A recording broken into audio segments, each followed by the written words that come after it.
साथियों, career planner studio से मैं भूपेश कुमार अपने अचीवर्स के साथ आपका स्वागत करता हूं। जैसा आप जानते हैं कि हम लोग यहां पे अचीवर्स के साथ मिलते हैं, उनका सम्मान करते हैं, उनके सक्सेस टिप्स को साझा करते हैं, जिससे कि तैयारी करने वाला हर बच्चे को इसका फायदा मिले। इसी कड़ी में आज हमारे पास खड़े हैं स्टूडियो में अंकिता राज और हर्ष कुमार। अंकिता का सिलेक्शन जो है वो ईपीएफओ के लिए एसएसए में हुआ है, और जबकि हर्ष का सिलेक्शन जो है वो दक्षिण बिहार ग्रामीण बैंक में पीओ में हुआ है। इन दोनों का और भी रिजल्ट्स है, क्योंकि यहाँ तो एक प्रथा है कि एक बच्चे का रिजल्ट एक जगह नहीं मल्टीपल जगह आता है। लेकिन बच्चों ने जो अब ऑर्गेनाइजेशन को डिसाइड किया है ज्वाइन करने के लिए, जहां पे ये काम कर रहे हैं या करने जा रहे हैं, उसके बारे में मैंने आपको बताया। Ankita has already joined EPFO as SSA and hers is going to join दक्षिण बिहार ग्रामीण बैंक। तो इनके पास पहुंचे, इनके सक्सेस टिप्स को साझा करें, उसके पहले इनका एक ऑनलाइन सम्मान। ये मेडल अंकिता बहुत तकदीर वाले को मिलता है, सबको नहीं मिलता। हजारों हजार बच्चों में कुछ बच्चे ऐसे होते हैं जो सफल होते हैं और पाते हैं। ये मेडल पाके कैसा लग रहा है आपको? ये मेडल पाके लग रहा है, अच्छा लग रहा है, ठीक है। सो बधाई हो आपको, है ना। आपको भाई बधाई हो, कॉन्ग्रेचुलेशन, है ना। जहाँ भी रहिए बहुत अच्छा कीजिए। ये अलुमनाई सर्टिफिकेट है। ऐसे फिर से एक बार आपका सम्मान होगा जब हम लोग अच्छे मोरे हॉल में मिलेंगे, एक ग्रैंड तरीके से। ये तो एक छोटा सा स्टूडियो में मिल रहा है, ऑनलाइन तरीके से आपको डिजिटल स्पेस पे लोग देख रहे हैं। चलिए आते हैं आप लोग के पास और जानते हैं आपके सफलता की राज, कि क्या कारण था, कैसे आप सफल हो गए। कहते हैं ना कि सफल होना बहुत मुश्किल है, बहुत लोग मेहनत करते हैं और बहुत कम लोग सफल हो पाते हैं, राइट। बट सफलता यहाँ पे बहुत लोगों को मिली है। सीपीएसई कैंपस में तो रिजल्ट्स की झड़ी लगी रहती है, अपने आंखों के सामने आपने देखा बहुत सारे बच्चे को पास करते हुए। तो क्या ऐसा आप लोग को लगता है कि जो मार्केट में अवेलेबल नहीं है ट्रेनिंग, जो कि आपको यहाँ दिया गया, क्या अनोखा चीज है जो आपको मिला जिससे आप पास कर गए? सर, सबसे पहले तो मैं यहाँ कहना चाहूँगी, आपने ये जो करियर प्लानर और अलायंस क्लब का जो एक ऑर्गेनाइजेशन है, ये बहुत ही बेनिफिशियल है सारे स्टूडेंट्स के लिए। क्योंकि करियर प्लानर जो हम लोग कोचिंग में क्लास करते हैं, वहाँ से एक बच्चे को निकाल के उसका इंटरव्यू, टेस्ट, ये सब लेने के बाद अलायंस क्लब में जब हम लोग जाते हैं तो वहाँ का जो इन्वायरमेंट होता है वो एक अलग ही लेवल का होता है, और वो बहुत ही हम लोग को मोटिवेट करता है ताकि हम लोग बहुत अच्छा कर सके। वहाँ पे जो टेस्ट देते हैं, सेकेंड सेशन मैं बोलना चाहूँगी इसके बारे में, इससे मुझे बहुत इम्प्रूवमेंट लगा।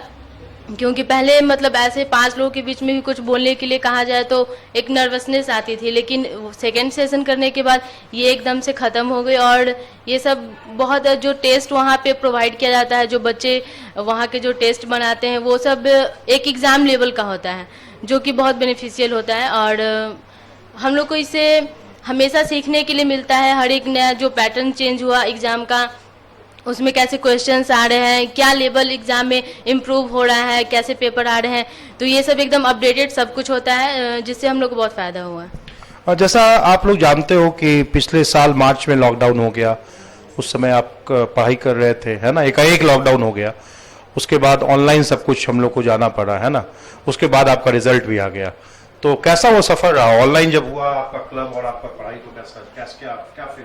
सर, सबसे पहले तो ऑनलाइन जब हुआ तो पहले तो काफ़ी दिन एडजस्ट करने में समय लग गया, क्योंकि हम लोग को पहले तो ऑफलाइन का आदत था। हम लोग को क्लास में वो इन्वायरमेंट, वो डिसिप्लिन माहौल घर पे मिलना, क्योंकि सब लोग अलग अलग फैमिली बैकग्राउंड से भी बिलोंग करते हैं, तो कभी किसी को किस चीज़ का दिक्कत, किसी को नेट कनेक्टिविटी का, कोई गाँव में है, कोई रूरल क्षेत्र में है, तो इस वजह से तो कुछ दिन के लिए दिक्कत आई, लेकिन फिर वो दिक्कतें टल गई, क्योंकि हम लोग का आत्मविश्वास उससे ज़्यादा था और हम लोग ने उसके लिए प्रयास किया कि हम लोग को करना है। मेन हम लोग का अपना मोटिव क्लियर था कि हम लोग को सफलता चाहिए तो चाहिए। तो आप लोग को जो ये ऑनलाइन सुविधा दी गई, उससे लगता है आपको फायदा हो गया? यस सर, उससे तो बहुत फ़ायदा हुआ। क्योंकि कभी कभी ऐसा होता था जब क्लब स्टार्ट हुआ ऑनलाइन, तो हम लोग जब घर में रह रहे थे और क्लास जब ऑनलाइन नहीं था, तो हम लोग जरूरी नहीं था कि अब हर एक दिन या डेली टेस्ट दे, लेकिन जब क्लब स्टार्ट हुआ तो वो पढ़ना भी कंटिन्यू हो गया। जिस दिन टेस्ट नहीं, उस दिन भी हम लोग नेक्स्ट डे का प्रिपरेशन करते। टेस्ट के अलावा और जो एक्टिविटी कराई जाती है, क्या ऑनलाइन में हो रहा था वो? जी सर, वो व्हाट्सएप, डेवलपमेंट एक्टिविटी, साउथ बनाना, प्रोजेक्ट बनाना, जी सर, सारे रिव्यू करना, सारा काम हो रहा था सर व्हाट्सएप के थ्रू। पहले तो वीडियो कॉल के थ्रू हो रहा था, ग्रुप वीडियो कॉल के थ्रू, प्रेजेंटेशन, आपको जो भी होता है एक्सटेम्पो से लेकर बाकी सारी चीज़ें, और उसके बाद रिव्यू सेशन भी, रिव्यू का भी कॉपी सबको व्हाट्सएप ग्रुप में ही सेंड करना होता था, जिससे कि ये पता चले कि लोग अच्छी तरह से कर रहे हैं या बस फॉर्मेलिटी के लिए कर रहे हैं। सो चेक एंड बैलेंस भी था, जिसके कारण इतना रिजल्ट आया, राइट? लॉकडाउन का समय था, पूरा 10 महीना बंद था, उसके बाद इतना आप लोग जैसे बच्चों ने तोड़ फोड़ दिया, इतना माइंड ब्लोइंग रिजल्ट, हम लोग भी अचंभे में हैं, इतना अच्छा किया, तो बहुत बढ़िया बात है, राइट, कि आप लोगों ने अच्छा काम किया। अच्छा ये बताओ अंकिता कि तुमने ईपीएफओ ही क्यों ज्वाइन किया? सर ईपीएफओ ज्वाइन करने का एक बड़ा रीज़न ये था कि इसमें 3 स्टेजेस थे और उसके बाद भी मेरिट लिस्ट बन रहा था, तो मुझे एक टाइम पे ये लगा था कि शायद तीनों स्टेज क्लियर करने के बाद भी मेरिट लिस्ट में ना हो। लेकिन जब मेरिट लिस्ट में आने के बाद मैंने आपसे भी पूछा और भी जो मेरे सर लोग थे उन लोग से कांटेक्ट किया, तो सर लोग बोले कि बहुत अच्छा है, सेंट्रल मिनिस्ट्री का जॉब है और तुमको ज्वाइन करना चाहिए। और एक टाइम पे मुझे भी लगा कि हाँ अच्छा है, और इसमें मतलब जॉब करते हुए मैं आगे भी किसी और चीज़ का प्रिपरेशन आराम से कर सकती हूँ। आप दक्षिण बिहार क्यों जा रहे हो?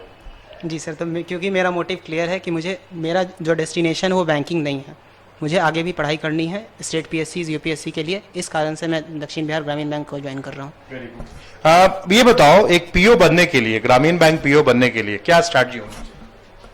स्ट्रैटेजी सर बेसिक से बताते हैं, जैसे कि सबसे पहले तो किसी भी स्टूडेंट को पहले अपना बेसिक्स क्लियर करना चाहिए, चाहे वो ऑफलाइन कोचिंग के थ्रू करे या फिर कोई यूट्यूब सेशंस के फ्री के द्वारा करे, पर वो कभी भी या कोई ऑनलाइन कोर्स के वो 3 महीने के चक्कर में ना पड़े, क्योंकि वो सब बस टाइम पास के लिए होता है, और वो डेडिकेशन के साथ अपना बेसिक्स क्लियर कर ले। उसके बाद फिर वो जैसा अलायंस क्लब प्लेटफॉर्म देता है उसके थ्रू सबसे बेहतर चीज़ जो आती है मिलकर, वो डिसिप्लिन, वो रूटीन, वो ऐसा शेड्यूल हो जाता है कि अगर वो अल्टरनेट डेज पे भी रहता है तो 3 दिन तो क्लब में रहेंगे, पर बाकी 4 दिन तो घर पे खुद से ही करना है, क्योंकि तो ये सबसे बड़ा इसका बेनिफिट है। तो पीओ का जो आपने मेंस लिखा था उसमें हिंदी दिया था, इंग्लिश दिया था? English sir. जी सर। तो आपको क्या लगता है ईपीएफओ, चूंकि बैंकिंग से ही रिलेटेड, आप तो बैंक की तैयारी करती थी, आप ईपीएफओ के एग्जाम को पास कर लिया, तो क्या दोनों एग्जाम में कुछ सिमिलैरिटी दिखा आपको? ये सर सिमिलैरिटीज़ था, क्योंकि पीटी तो एकदम जो बैंक का जो पीटी रहता है वही था, मेंस भी वही था, बस इसमें एक चीज़ अलग था कि टाइपिंग था, तो इसके लिए मुझे काफ़ी टाइम मिला था, और मुझे पता था कि टाइपिंग है, काफ़ी लोग बोले थे कि टाइपिंग है, ये फॉर्म मत डालो, टाइपिंग नहीं हो पाएगा, लेकिन मैं ये फॉर्म डाली थी और उसके बाद मैं टाइपिंग का प्रैक्टिस की और बहुत अच्छा हुआ। टाइपिंग का जितना रिक्वायर्ड था उससे काफ़ी अच्छा जो भी था की स्ट्रोक वो आया, वर्ड पर मिनट। और उसके बाद तैयारी अगर हम बैंकिंग का करते हैं तो ऐसा नहीं है कि सिर्फ बैंकिंग, इससे एफसीआई या फिर ईएसआईसी, ईपीएफओ, ये सब में उसी टाइप का पैटर्न रहता है। Very good. इसीलिए तो ईपीएफओ, ईएसआईसी, एफसीआई से 17 बच्चे का सिलेक्शन हुआ, जो बहुत बड़ी बात है। तो चलो एक चीज बताओ यहाँ पे कि सीपीएसई परिवार में जो आपको शिक्षा संस्कार यहाँ दिया गया 1 साल 1.5 साल, जब तक क्लासरूम से लेके आप क्लब तक रहे, तो ये जो शिक्षा दिया गया, संस्कार दिया गया, ट्रेनिंग दिया गया, आपके अंदर डेवलपमेंट कराया गया, ये आपके ऑर्गेनाइजेशन में किस तरीके से फायदा देगा? सर ये बहुत ही तरह से फ़ायदा देगा, क्योंकि सबसे पहले तो सेकंड सेशन का बहुत इंपॉर्टेंट रोल है, जिसके कारण हमारा पर्सनालिटी डेवलप होता है, जिससे कि हमें दूसरों के सामने बोलने में कोई हिचकिचाहट उतना नहीं होती है, और बहुत सारा इसका रोल है जो कि हमको उसमें फ़ायदा ही देगा। आपको क्या लगता है बाबू अंकिता? सर मुझे ये लगता है कि जब हम यहाँ पे इतने सारे लोगों से इंटरेक्ट करना सीख लेते हैं तो फिर हम कहीं भी चले जाएं, और एक जो आप हमेशा से हम लोग को सिखाए हैं, जब मैं यहाँ पे इंटरव्यू देने आई थी अलायंस क्लब का, तो मतलब यहाँ पे उसके बाद हम लोग के ब्रांच मैनेजर हो या फिर कोई भी हो, कमिश्नर हो जो कि एपीएफ ऑफिस में होते हैं, तो उनसे बात करने में, अपने बारे में कुछ बोलने में, कुछ भी अगर अपने बात रखना हो तो उसमें कोई दिक्कत नहीं होती, हम लोग आराम से उनसे डिस्कस कर सकते हैं। तुम जिस कैटेगरी में भी जॉब कर रही हो अपने ऑर्गेनाइजेशन में, अपने कलीग से अपने आप को थोड़ा अलग पा रहे हो आप लोग? कॉन्फिडेंस लगता है कि हम? सर अभी तो मुझे ज़्यादा दिन हुए नहीं है, अभी मुझे बस ज्वाइन किए हुए बहुत कम टाइम हुआ है, तो ऐसा अभी तक मुझे देखने को नहीं मिला, लेकिन जहाँ मैं पिछले जॉब की वहाँ पे ये चीज़ देखने को मिला। सब लोग मतलब 1 महीने के अंदर ही काफ़ी सब कुछ, सबसे अच्छा इंटरेक्शन हो गया, सब लोग फैमिलियर हो गए, अच्छा लगा सब कुछ। कॉन्फिडेंस बढ़ता है? यस सर, कॉन्फिडेंस बढ़ता है। जो ट्रेनिंग दिया गया है, शिक्षा से संस्कार तक जो दिया गया है, उससे तुम्हारे अंदर का कॉन्फिडेंस बढ़ा है, जो तुम्हारे दफ्तर में एक अच्छे एम्प्लॉय में साबित करने में फायदा दे रहा है, राइट?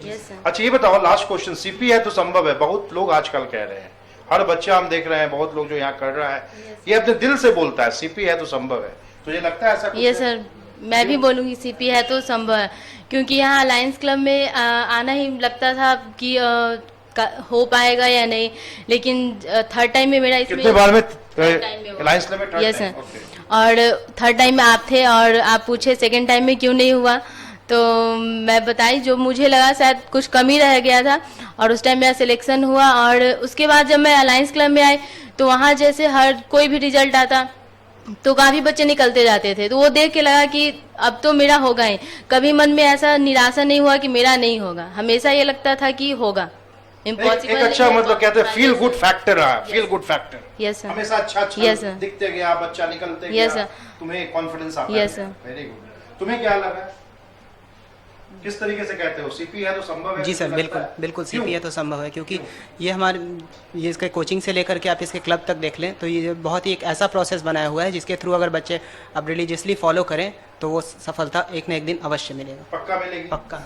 चलो ग्रेट। तो दोस्तों आपने सुना अंकिता और हर्ष की जुबानी। दुआ है हमारी कि इस आपके सफलता की कहानी बन जाए।